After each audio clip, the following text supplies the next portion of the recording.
Γεια σας! Τι κάνετε? Αυτή τη φορά θα σας δείξω μία ακόμη κατασκευή. Και τι είδους κατασκευή θα είναι αυτή? Βλέπετε αυτό το κουτί που είναι διακοσμημένο με σπάγκο? Αυτό θα φτιάξουμε λοιπόν σήμερα. Πρώτα απ' όλα θα χρειαστούμε ένα χάρτινο κουτί. Να, σαν αυτό εδώ της φωτογραφίας. Θα χρειαστούμε και μια παλιά μαξιλαροθήκη, υφασμάτινη φυσικά μαξιλαροθήκη. Να, βλέπετε εδώ, φορέσαμε τη μαξιλαροθήκη στο χαρτινό κουτί.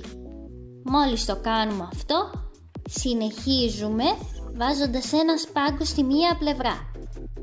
Και τώρα όλη η δουλειά γίνεται με το πιστόλι σιλικόνης. Έτσι θα κολλήσουμε το σχοινί, σπάγκο, οτιδήποτε έχετε. Και ξεκινάμε φυσικά να κολλάμε από την πλευρά που είναι το λουρί του κουτιού. Από εκεί θα κρέμεται το κουτί. Εδώ έχω περάσει ήδη 3 φορές το σκοινί. 4 φορές και γίνεται ένας χαμός από σκοινιά και σιλικόνη. Με αυτόν τον τρόπο κολλάμε. Βλέπετε που βάζω τη σιλικόνη? Πατάμε με το χέρι μας στο κουτί.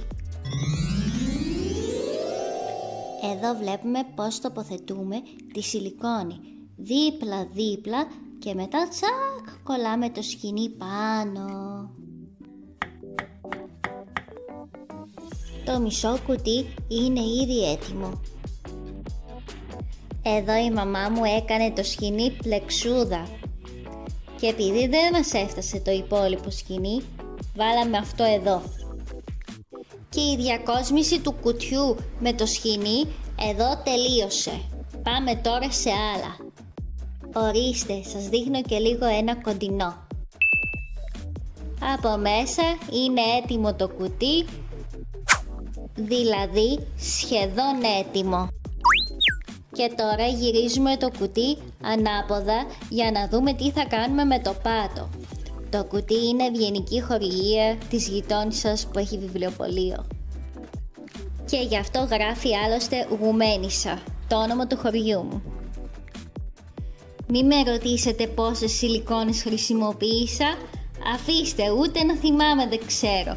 Και εκεί που νόμιζα πως δεν θα μου φτάσουν οι σιλικόνες, εν τέλει το σκοινί δεν μου έφτασε. Άλλα λογαριάζουμε και άλλα βγαίνουν. Και τι θα βάλουμε για πάτο? Τι άλλο? Φελό.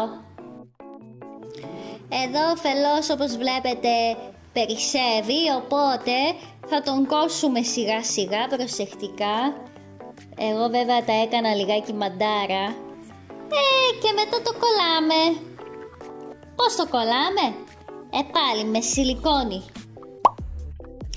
Και είναι έτοιμος και ο πάτος και τσουπ, αναποδογυρίζουμε. Το κουτί το χρησιμοποίησα για να βάλω τις κολοκύθες που είχα ράψει. Δεν φαίνονται πολύ όμορφες? Ευχαριστώ πολύ. Εάν σας άρεσε, σκέφτομαι να κάνω και άλλα βιντεάκια που να δείχνω πώς να ράψουμε κάποια πραγματάκια. Τι λέτε?